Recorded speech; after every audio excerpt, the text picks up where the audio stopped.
Tes. Bismillahirrahmanirrahim. Alhamdulillah wassalatu wassalamu ala Rasulillah wa ala alihi wa sahbihi wa mawala amma ba'du. Kita lanjutkan ngaji soal jawab seputar apa?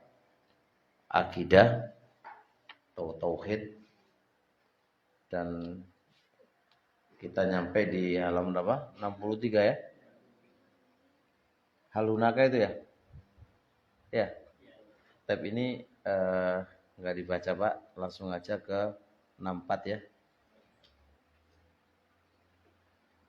Ini belum pas di antum. Ada yang belum pas kalau berat. Ini gagal paham mumet nanti.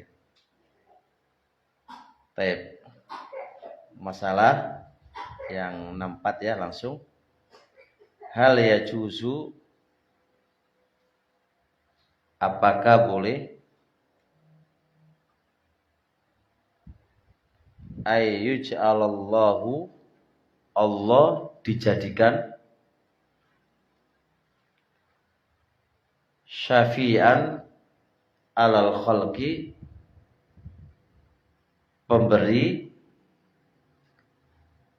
syafaat kepada makhluk. Apakah boleh Allah itu dijadikan pemberi syafaat kepada makhluk? Tahu surahnya Pak? Kita itu mau ke Allah, nggak bisa langsung. Kita butuh orang. Orang ini nanti datang ke Allah, Allah ngasih syafaat ke kita. Itu boleh apa enggak? Itu mananya tadi.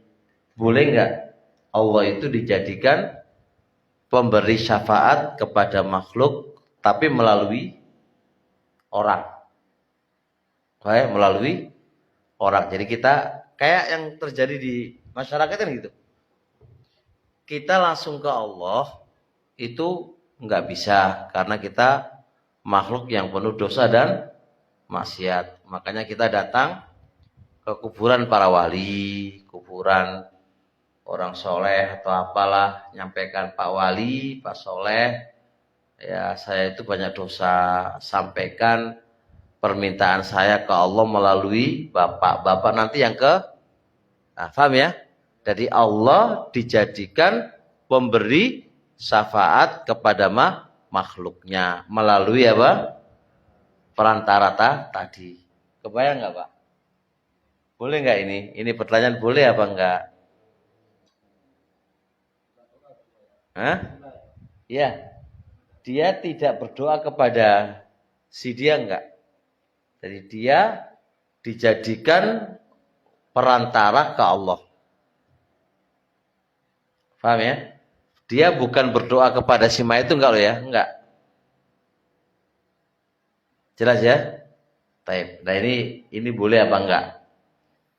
Kalau ini boleh, berarti sama aja dengan mereka itu. Kalau enggak boleh, apa alasannya? Nah, alasannya apa? Kita lihat ya. Nah, jawabannya la yajuzu, enggak boleh. Enggak boleh kita melalui cara yang semisal ini, enggak boleh. Ora oleh. Enggak boleh. Kenapa? Li hadisi Jibril ibni Mut'im ingda Abi Dawud, karena hadis Jubair ya, hadis Jubair ibnu Mut'im ingda Abi Dawud fi qissati ashabi Rasulillah, pada sebuah kisah tentang sahabat Rasulullah SAW. Lihat, innahum ja'u ila Rasulillah, mereka itu datang kepada Rasulullah SAW, yastasfa'una billahi ala khalqih, mereka datang kepada Rasul, mereka meminta kepada Rasul supaya Rasul perantara kepada Allah untuk makhluknya. Ini Rasul dijadikan Perantara ini Rasul dijadikan perantara kepada Allah untuk makhluknya. Ini Rasul masih hidup loh ya. Faqala Rasulullah sallallahu alaihi wasallam, subhanallah, subhanallah. Ini maha suci Allah, maha suci Allah. Ini bentuk pengingkaran Nabi. Jadi subhanallah itu kata untuk pensucian. Subhanallah, subhanallah. Maha suci Allah, masya Allah. Tsumma qala, kemudian Rasul mengatakan, waihak, celaka kamu. Atadri mallah, apakah Anda tahu tentang Allah? Ngerti enggak Anda itu Allah? Ini pertanyaan keras Pak ya? Keras apa enggak? Keras. Atadri mallah, Anda itu ngerti enggak tentang Allah? Inna sya'nallahi a'lamu min dzalik. Sesungguhnya perkaranya Allah itu lebih agung daripada yang kayak gini. Maksudnya Allah itu jangan dibikin kayak gini ini.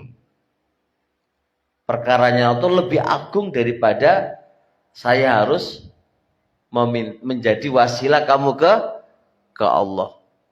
Ini kayak apa Allah ini gitu loh. Kayak Allah ini kan kayak Allah itu sangar, kayak Allah itu apa? Keras, kayak Allah itu nggak punya sifat apa? Kasih sayang. Kan gitu, Pak. Sampai harus ke saya. Jadi coba kalau saya ke antum Pak, terus itu kan ada sesuatu saya dengan Anda, sampai saya harus meminta perantara. Ada apa dengan saya? Nah, Allah itu lebih agung dari perkara yang semisal ini. Lihat. Innahu la yastasfi'una billahi, sesungguhnya tidak boleh mereka itu meminta syafaat, meminta pertolongan untuk Allah. Nggak boleh mereka meminta pertolongan. Nggak boleh mereka itu meminta pertolongan, Pak. Meminta pertolongan supaya diajukan kepada Allah perihal ala ahadin min khalqi, untuk seseorang dari makhluknya. Nggak boleh kayak gitu. Nah, coba lihat. Penjelasan itu lebih lanjut, perhatikan Pak ya. Fasyafa'atul ma'rufah, syafaat yang ma'rufah itu kayak gimana? Syafaat ma'rufah itu kan ada pihak pertama, pihak ketiga, dan pihak kedua. Kita ini mau datang ke pihak ketiga, nggak tembus. Sehingga kita butuh datang ke pihak yang kedua supaya menembuskan apa yang kita inginkan. Lianna dzalika al-akhar. Nah, karena pihak kedua ini apa? Bisa membantu apa yang kita inginkan supaya dia ngomong ke pihak ketiga. Baik. Kemudian wan nafu inda, manfaat itu di siapa? Orang kedua. Wa wala yastati'u. Nah, orang ketiga ini nggak bisa ngasih manfaat apa-apa, nggak bisa. Kecuali harus pakai perantara. Apakah Allah kamu sangka semisal ini? Jadi mana gimana? Mananya kita nggak bisa ke Allah. Allah nggak bakal bisa ngasih manfaat kepada kita sama sekali, kecuali lewat Rasul. Makanya kita datang lewat Rasul, supaya Rasul ngasih ke Allah, Allah ngasih manfaat ke kita. Itu loh Pak, yang nggak benar. Maksudnya perkaranya Allah lebih agung dari ini. Allah itu mampu ngasih manfaat tanpa perantara Nabi Muhammad SAW.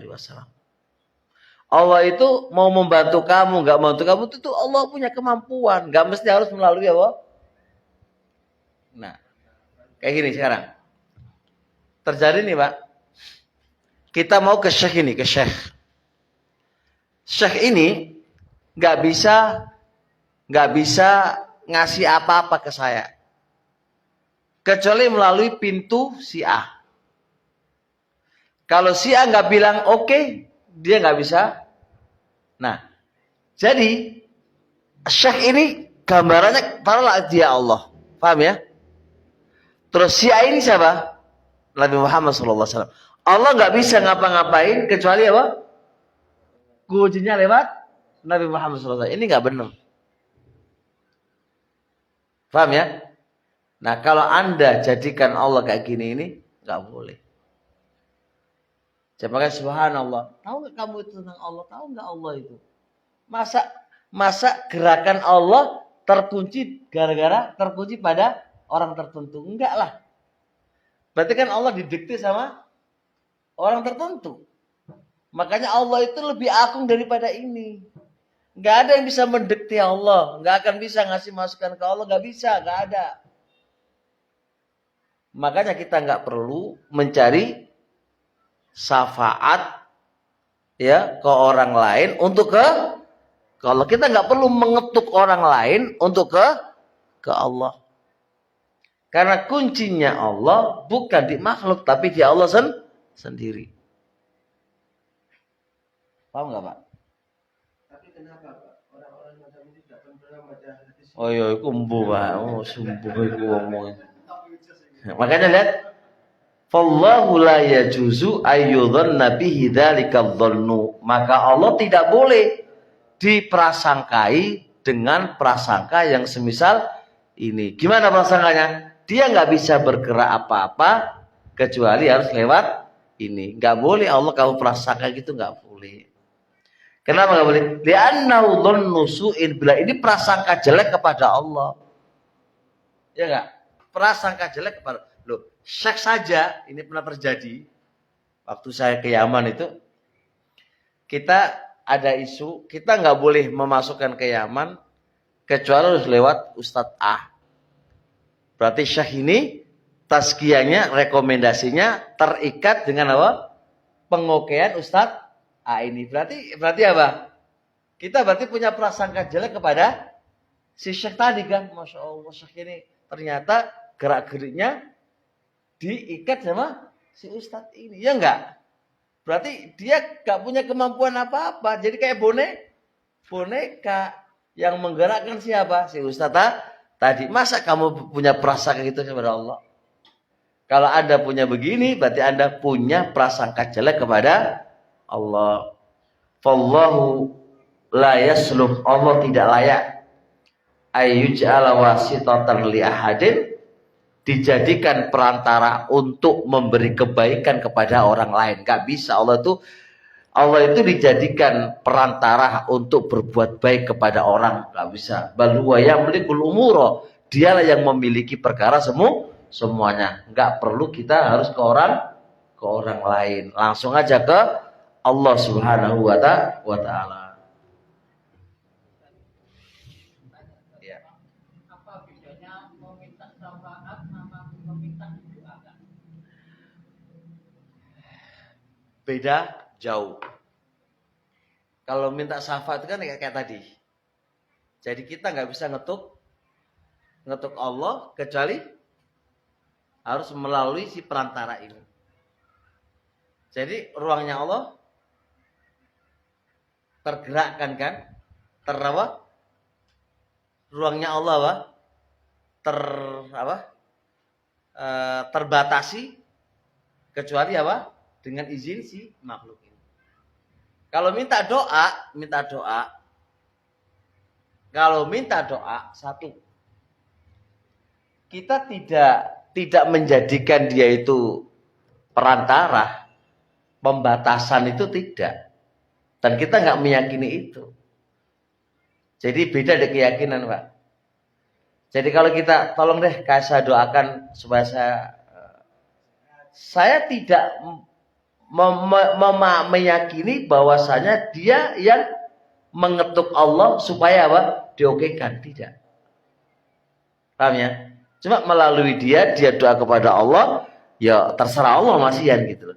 Tapi kalau bagus syafaat di sini, Allah dijadikan syafi'an li khalqi, itu berarti apa? Ada yang mengatur Allah Subhanahu wa taala. Allah tidak bisa bertindak kecuali apa? Harus perantara di dia. Dialah yang ngomong sama Allah. Kalau dia bilang oke, maka Allah akan oke. Kalau dia enggak. Itu di sini yang dilarang. Tapi kalau kita minta doa kepada orang lain, kita tidak ada keyakinan sama sekali pada kaitan dengan itu, enggak ada sama sekali, Pak. Cuma sekedar apa? Tolong deh doain gitu aja. Paham ya? Jadi di mana sisi bedanya? Di keyakinan kitanya di situ. Paham insyaallah ya? Baik. Perbedaan mendetil, jangan sampai gagal paham. Cuma yang jadi permasalahannya begini, Pak. Masalah doa ini, Pak ya. Bahkan sampai ada perantara macam itu, Pak. Setiap kita berdoa kepada Allah, ya, tidak ada ujung-ujung pangkalnya macam itu. Jadi ada kesempatan macam itu, perantara itu kan jadi permasalahan. Kan majunya sebelah kita, majunya tetangga kita, maksudnya macam itu. Berdoa gimana? Maksudnya begini, kita mau keinginan apa saja kan, coba didoakan, coba kita berdoa kepada Allah supaya dikabulkan kan, tapi tak kunjung-kunjung dikabulkan macam itu. Jadinya dia apa itu? Udah capek, doa nggak dikabulkan, ya wis langsung aja ke wali dan kuburan atau yang lain. Iya. Nah ini kalau gini butuh didandani banyak banget. Yang pertama, tidak dikabulkannya kan banyak faktor. Ya kan, banyak faktor. Bisa memang kamunya yang kurang baik atau doanya kamu yang kurang pas, atau memang Allah punya skenario untuk kamu.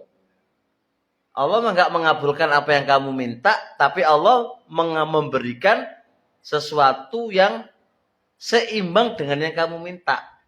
Kamu minta sugi taruhlah, tapi Allah sebenarnya ngasih sesuatu yang sebanding dengan sehat itu.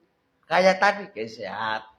Jadi Allah bukannya nggak ngasih, tapi tidak yang kamu minta.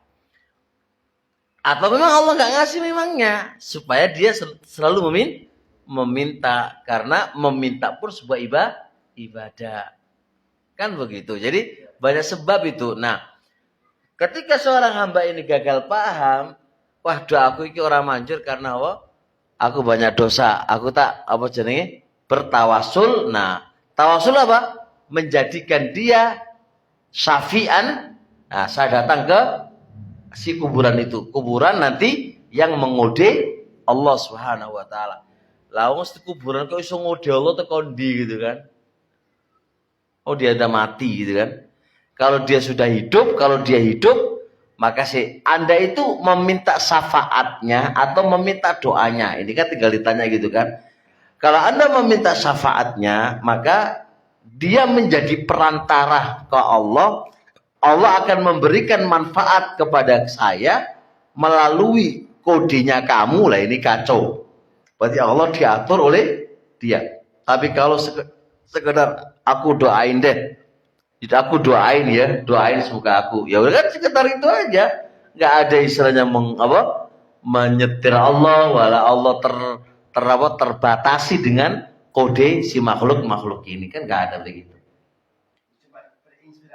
Iya. Oke.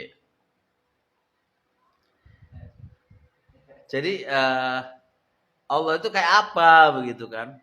Kayak Allah nggak punya kekuatan dan nggak punya kekuasaan. Perjalanannya Allah tergantung dengan makhluk ini. Ini Rasulullah saja nggak bisa mengkondisikan yang demikian itu, apalagi apa? Selainnya. Sahabat kan sebenarnya kan loginya kan pas itu. Datang ke Nabi ya kodelah Allah kan gitu kan. Supaya Allah memberikan kepada saya kan, karena makhluk yang paling dekat kan Nabi. Jadi Nabi kode Allah. Nah, ini kan kayak Allah dikode sama Nabi Muhammad kan. Walaupun beliau adalah Rasulnya Allah, tapi nggak bisa. Rasul menyampaikan Allah nggak kayak gitu. Saya nggak bisa ngode Allah untuk Anda. Saya nggak bisa mengatur Allah untuk Anda. Itu terserah Allah, hanya Allah. Jaluk nang Allah dhewe kan bahasanya kan gitu. Aja jaluk syafaat aku demi kamu lalu saya ngetuk Allah, ngatur Allah, nggak bisa. Paham ya? Makanya pentingnya berilmu. Oh iya, no ngaji, no orang ngaji ku ya ora dong apa-apa. No. Nggih. Terusnya. Ma huwa dalilu, apa dalilnya? Ala anna dina, bahwasanya agama itu yasuddu dzara'i'a, membendung jalan ila syirki, ke syirikan. Jadi agama kita ini Pak melarang syirik dan juga melarang apa-apa yang menghantarkan ke kesyirikan. Gak sekedar hanya melarang syirik saja, tapi apa saja yang menghantarkan kepada kesyirikan itu juga dilarang. Paham ya? Sebagaimana Allah juga melarang zina dan juga melarang apa saja yang menghantarkan ke zina.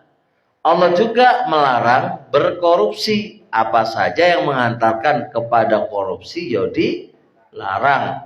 Kan gitu ya, Pak? Ya ora. Jadi jangan dipahami Allah itu melarang zatnya saja. Apa-apa yang menghantarkan kepada zatnya itu juga dilarang. Paham nggak? Allah melarang syirik. Allah juga melarang apa-apa yang menghantarkan kepada kesyirikan. Sama saja kasus begini. Jangan sampai mengkultuskan orang.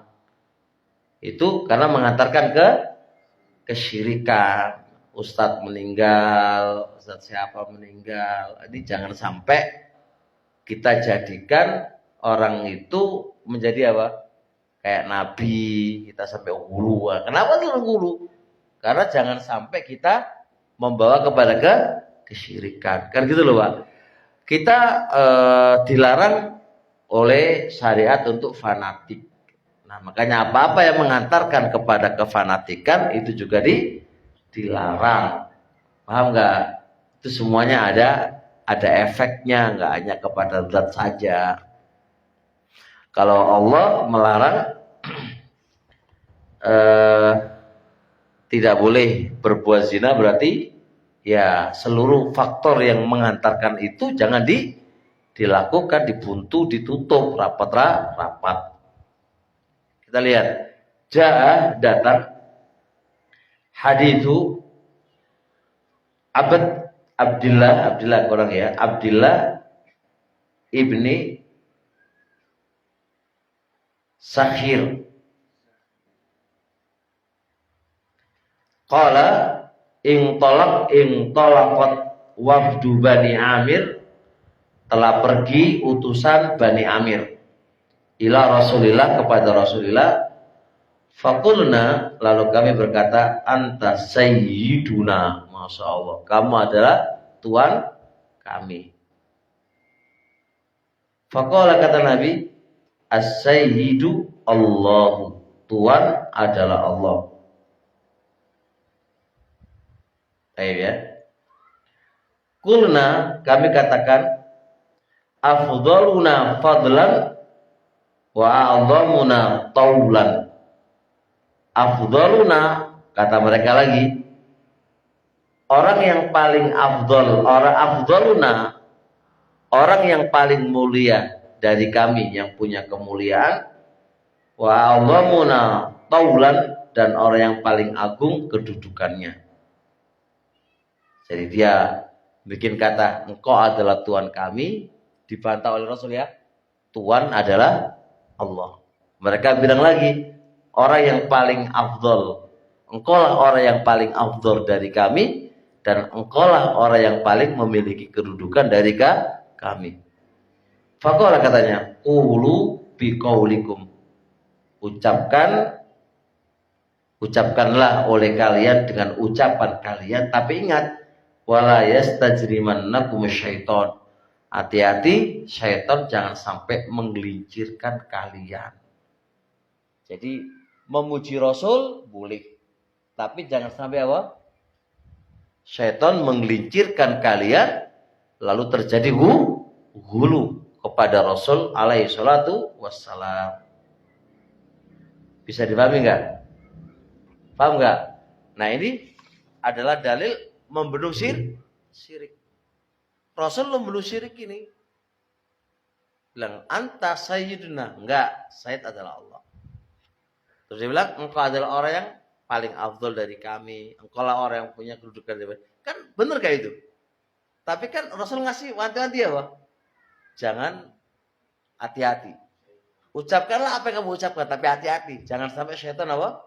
Menggelincirkan kalian. Taib. Ja'an Anas. Datang hadis yang lain. Ja'an Anas. Anna nasan. Bahwasanya manusia itu qalu ya Rasulullah. Ya khaira. Ya khaira. Ya khairana. Wabna khairina. Wa sayyidana. Wabna sayyidani. Ya khairana. Wahai orang yang paling baik dari kami. Wabna khairina. Dan anak yang paling baik dari kami. Wa sayyidana. Wahai Tuhan kami. Dan anak Tuhan kami. Masya Allah. Ini sanjungan yang luar biasa. Faqala kata Nabi, ya ayyuhan nas, wahai manusia, qulu biqaulikum. Ucapkanlah dengan ucapan kalian. Wala yastahwiyannakum syaitan. Tapi ingat, jangan sampai syaitan itu menggelincirkan kalian. Ana Muhammadun Abdullahi wa Rasuluh. Saya itu hanya Muhammad, Abdullah dan Rasulnya. Ma uhibbu an tarfa'uni fawqa manzili. Aku enggak senang kalian mengangkat aku di atas kedudukanku. Allati anzalani Allahu. Yang Allah telah turunkan, yang Allah telah tempatkan kepadaku. Dalil apa? Rasul membendung apa? Pintu kesyirikan. Sudahlah. Anda nggak senang kalau Anda mengangkat aku di atas kedudukan yang Allah telah berikan kepadaku. Allah menempatkan Muhammad sebagai apa? Abdullah dan Rasul. Sudah itu aja. Jangan terlalu anta sayyiduna, anta afdaluna, wis. Itu terlalu tinggi. Apalagi di zaman sekarang, Masya Allah, kayak memuji para habib ya. Anta safinatun Nuh, kamu adalah apa? Peraunya Nabi Nuh, penyelamat dunia. Apalagi engkau adalah siapa, itu hadis yang mereka pakai itu, taraktu fikum amrayni lan tadillu bihima abada ing tamassaktum bihima. Aku tinggalkan untuk kalian dua perkara, jikalau kalian berpegang teguh dengannya, kalian tidak akan sesat selamanya. Adalah kitabullah wa sunnata Rasulillah. Kitabullah bisa dibaca kitabullah wa sunnatun Nabi. Nah, sunnah itu dipahami apa? Habaib, cucunya Nabi. Itu hubungannya apa? Mungkin sunnahnya Nabi kok cucunya Nabi. Jadi barang siapa yang mengucapkan kalimat la ilaha illallah dan tidak percaya dengan habaib, maka dia kafir, enggak beriman. Ini dari mana? Ngawur kan, jadinya ngawur kan. Jadi payah. Aku toko Yaman ya. Oh, enggak bahaya ta. Baik ya, jelas insyaallah. Nah, ini dalil harus ada bentuk membendung apa? Jalan supaya enggak jalan kesyirikan. Wa qala Rasulullah istadda ghadabullahi, amat keras kemurkaan Allah ala qaumin, atas suatu kaum ittakhadhu qubur anbiya'i masajida, menjadikan kuburan Nabi itu sebagai taib. Kenapa? Kenapa kuburan Nabi nggak boleh dijadikan masjid? Karena membendung kesyirikan. Mau jadi apa nanti itu? Kuburan disembah selain Allah Subhanahu wa taala. Ini adalah dalil bahwasanya agama kita itu melarang membendung jalan menuju ke kesyirikan. Jalannya itu dibendung, Pak, dilarang. Wa qala Rasul wala tatruni, jangan kalian memuji berlebihan kepadaku kama atratin nasara ibna Maryam, sebagaimana orang Nasrani memuji berlebih-lebihan kepada Ibnu Umar Isa ibn Maryam, Isa ibn Maryam, innama ana abdun, sesungguhnya aku adalah hamba, faqulu abdullahi wa rasulahu. Jadi Nasara itu sampai menyembah Nabi Isa alaihissalatu wassalam, awalnya apa? Memuji terlalu berlebih-lebihan sehingga menjadi menyembah kepadanya. Kita ini kalau ya berlebih-lebihan memuji ustadz kita, memuji kiai kita, memuji habaib kita, gitu kan, kalau kita habaib itu memuji berlebih-lebihan, ini nanti iso juga menjadi menyembah kepada menyembah kepada dengan cara apa?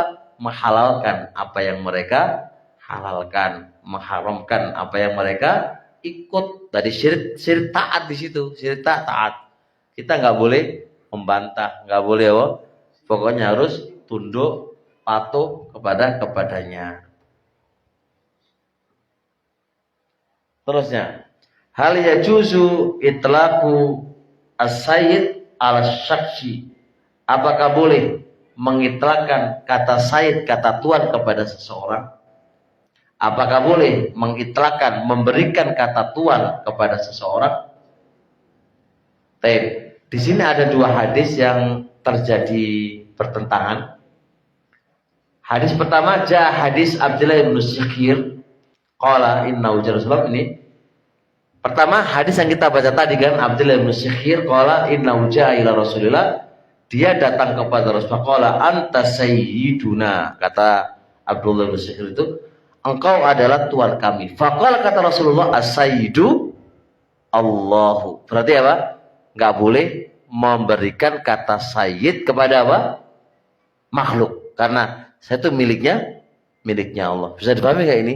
Satu hadis memberikan pemahaman tuan, arti tuan itu nggak boleh diberikan ke makhluk. Karena tuan itu miliknya Allah. Terusnya, tapi sumaja hadis Abu Hurairah, kemudian datang hadis Abu Hurairah, idza Muslim qala an nafsi. Rasul itu berkata tentang dirinya, ana sayyidu waladi adama yaumal qiyamah. Saya itu adalah tuannya anak Adam besok pada hari kiamat. Ada nggak pertentangan? Ada nggak? Rasul bilang apa? Saya adalah sayyid. Di hadis yang pertama, ketika dibilang anta adalah sayyid, dia bilang apa? Enggak. Saya tanya Allah, ya kan? Tapi Rasul sendiri apa? Menamakan dirinya adalah tuan. Ada nggak kontradiksi di sini? Ada nggak? Ya, secara zahir terjadi kontradiksi. Secara zahir kontradiksi. Nah, bagaimana cara mengkompromikan? Cara mengkompromikan adalah hadis yang pertama itu dibawa kepada ala wajil mukhatabati ala syaksi.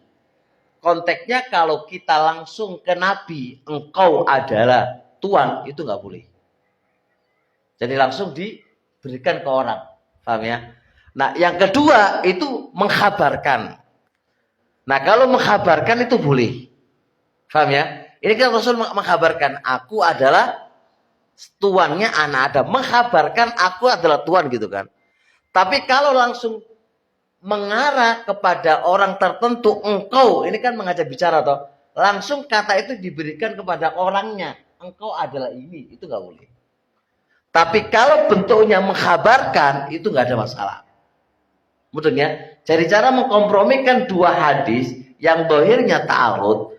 Ketika seorang laki-laki datang kepada Rasul, engkau adalah tuan kami. Jadi kan langsung mengarah ke Nabi kan, ya enggak? Ya enggak? Makanya, jangan gitu. Kalau begitu hanya untuk Allah saja kan. Nah, tapi ketika dalam hadis Abu Hurairah, Nabi kan menghabarkan. Hanya sekedar menghabarkan. Bukan apa? Menghabarkan kami adalah tuannya anak. Nah, kalau bentuknya mimbabil ikhbar, menghabarkan, maka itu tidak ada masalah. Jadi bolehnya kalau bentuk menghabarkan, dan tidak boleh kalau apa? Mengajak bicara langsung kepada individunya, itu nggak boleh. Bayang ya? Apa itu? Kalau kita ngomong langsung di qala Rasulullah sallallahu sayyidul ummah, nggak apa-apa. Menghabarkan kepada antum semuanya Rasulullah adalah sayyidul ummah, nggak apa-apa. Tapi kalau antum ngomong, Pak, anta sayyid, nah, anta adalah tuan kami, kurang oleh langsung ke orangnya mengajak bicara, Anda adalah tuan kami, itu gak oleh. Mudah nggak? Saya ingat konteksnya dibawa kemana ya? Baik, mudah ngobrol. Jadi ada kata ada Pak Kepala Desa bilang, Masya Allah Pak, Anda itu tuan kami, Sayyiduna. Ojo. Tapi kalau antum kabarkan ke masyarakat, Masya Allah, kita sebenarnya punya tuan gitu kan, adalah Pak Kades, ini tuan kita. Itu ora apa-apa. Paham ya? Sayyiduna, orang mulia kita, itu gak apa-apa. Menghabarkan dia adalah begini. Mudah ya? Tapi kalau langsung apa? Mengajak bicara dengan kata itu kepada orang tertentu, itu gak boleh. Mudah gak orang? Alhamdulillah selesai kitab ini dalam 40 menit insya Allah. Kita akan baca kitab apa insya Allah.